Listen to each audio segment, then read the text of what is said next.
ఉమ్మడి కరీంనగర్, ఆదిలాబాద్, మెదక్, నిజామాబాద్ ఎమ్మెల్సీ ఎన్నికల కౌంటింగ్ కరీంనగర్ నగరంలోని అంబేద్కర్ స్టేడియంలో కొనసాగుతోంది. ఉదయం 8 గంటలకు ప్రారంభమైన ఓట్ల లెక్కింపు కట్టలు కట్టే ప్రక్రియ కొనసాగుతోంది. అభ్యర్థులు, ఏజెంట్ల సమక్షంలో స్ట్రాంగ్ రూమ్ ను ఓపెన్ చేసిన అధికారులు బ్యాలెట్ పేపర్లను కట్టలు కడుతున్నారు.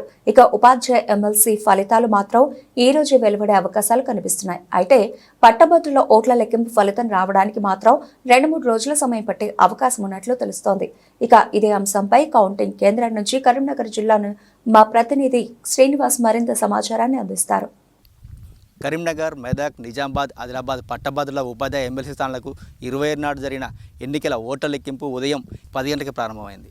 గతంలో ఎన్నడూ లేని విధంగా ఈసారి ఎమ్మెల్సీ పోరు రాజకీయంగా ఆసక్తికరంగా మారింది. 2 ఎమ్మెల్సీ స్థానాలకు జరుగుతున్న ఈ ఎన్నికలకు బీఆర్ఎస్ దూరంగా ఉంది. గ్రాడ్యుయేట్స్ నియోజకవర్గంలో గెలిచి పట్టు నిలుపుకొని కాంగ్రెస్ భావిస్తుంది. 2 సీట్లలో విజయం తమదేనని బీజేపీ నేతలు ధీమా వ్యక్తం చేస్తున్నారు. ఇక స్వతంత్రులు సత్తా చాటేందుకు రంగంలో ఉన్నారు. దీంతో ఎమ్మెల్సీ పోరు రాజకీయంగా ప్రతిష్టాత్మకంగా మారింది.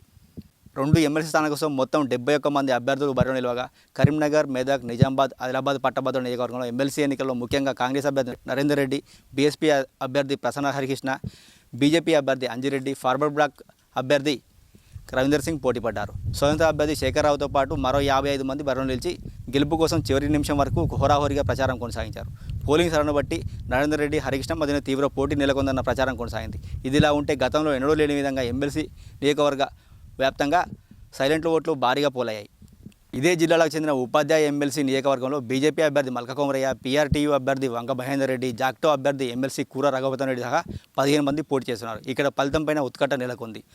గతంలో జరిగిన ఎన్నికలకు భిన్నంగా ఈసారి పట్టభద్రులు 70.40%, ఉపాధ్యాయులు 90.90%గా పోలింగ్ నమోదైంది. రికార్డు స్థాయిలో అత్యధికంగా ఈసారి ఎమ్మెల్సీ ఎన్నికల్లో ఓటింగ్ శాతం నమోదు కావడంతో అందరి దృష్టి ఈ ఫలితాలపై పడింది. అయితే ఓటర్లు పోలింగ్ బూత్ నుండి బయటికి వచ్చిన తర్వాత పలానా వారికి అనుకూలంగా ఓటు వేసిన సంకేతాలు ఇవ్వడంతో అంచనాలు వేస్తున్నప్పటికీ 10% వరకు సైలెంట్గా ఓటింగ్ కూడా పడింది. తటస్థులుగా ఉన్న ఓటర్లు నిశ్శబ్దంగా ఓటు వేయడంతో వారు ఎటు వైపు మొగ్గు చూపారన్నదే అంతు చిక్కకుండా పోతుంది. సైలెంట్ ఓటింగ్ గెలుపోవటంలో శాసించే అవకాశం ఉంటుందని అంచనా వేస్తున్న విశ్లేషకులు. ఏది ఏమైనా కరీంనగర్ పట్టభద్రుల నియోజకవర్గ ఎమ్మెల్సీ ఎన్నికలు మాత్రం అన్ని వర్గాలను ఫలితాలు వచ్చే వరకు కూడా ఉత్కంఠను రేకెత్తున్నాయని మాత్రం వాస్తవం. ఇతర ఎన్నికల ఓట్ల లెక్కింపుతో పోలిస్తే ఎమ్మెల్సీ ఎన్నికల ఓట్ల లెక్కింపు ప్రక్రియ భిన్నంగా ఉంటుంది. ఇందులో పోలైన ఓట్లలో చెల్లుబాటు అయిన ఓట్లనే పరిగణలోకి తీసుకుంటారు. అలా ఆ ఓట్లలో సగానికంటే ఏ ఒక్క ఓటు ఎక్కువ వచ్చినా ఆ అభ్యర్థిని విజేతగా ప్రకటిస్తారు. మొదటి ప్రాధాన్యత ఓటుతో ఏ అభ్యర్థి ఈ మార్కులు చేరుకోకపోతే ఎలిమినేషన్ ప్రక్రియ ప్రారంభిస్తారు.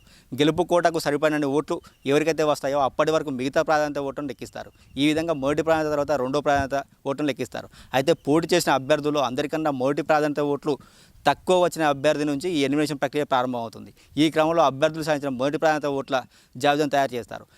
ఇలా చివరి అభ్యర్థికి రెండో ప్రాధాన్యత ఎవరికి వేశారనే ఓట్లను లెక్కించి ఆ ఓట్లను ఆయా అభ్యర్థుల ఖాతాలో వేస్తారు. ఇలా కింద నుంచి పై వరకు ఇదే తరహా లెక్కించి ఈ ఓట్లను వారికి కలుపుతూ చివరి అభ్యర్థులను ఎలిమినేట్ చేస్తూ వెళ్తారు. ఒకవేళ రెండో ప్రాధాన్యత ఓట్లలోనూ మెజారిటీ ఓట్ల మార్కుకు ఏ అభ్యర్థి చేరకపోతే మూడో ప్రాధాన్యత ఓట్లను లెక్కించి ఆ అభ్యర్థుల ఖాతాలో వేస్తారు. అప్పటికీ ఫలితం తేలకపోతే నాలుగో ప్రాధాన్యత ఓట్లు కూడా లెక్కిస్తారు. ఇలా మెజారిటీ మార్కు సంఖ్యను ఏదో ఒక అభ్యర్థి చేరే వరకు ఎలిమినేషన్ ప్రక్రియ కొనసాగుతుంది. అందుకే ఎమ్మెల్సీ ఎన్నికల అభ్యర్థుల గెలుపోవడంలో మొదటి ప్రాధాన్యంతో పాటు ఇతర ప్రాధాన్యత ఓట్లు కూడా కీలకమవుతాయి. మొత్తంగా చూసుకుంటే నేడు ఉపాధ్యాయ ఓట్ల లెక్కింపు పూర్తవుతుంది. కానీ పట్టభద్రుల స్థాన ఓట్ల లెక్కింపు రేపు కూడా కొనసాగే అవకాశాలని అధికారులు తెలిపారు. ఏదేమైనప్పటికీ హోరాహోరీ పోరులో తీవ్ర ఉత్కంఠ నెలకొంది. కెమెరామెన్ గౌతమ్తో శ్రీనివాస్ రెడ్డి, S6 న్యూస్, కరీంనగర్.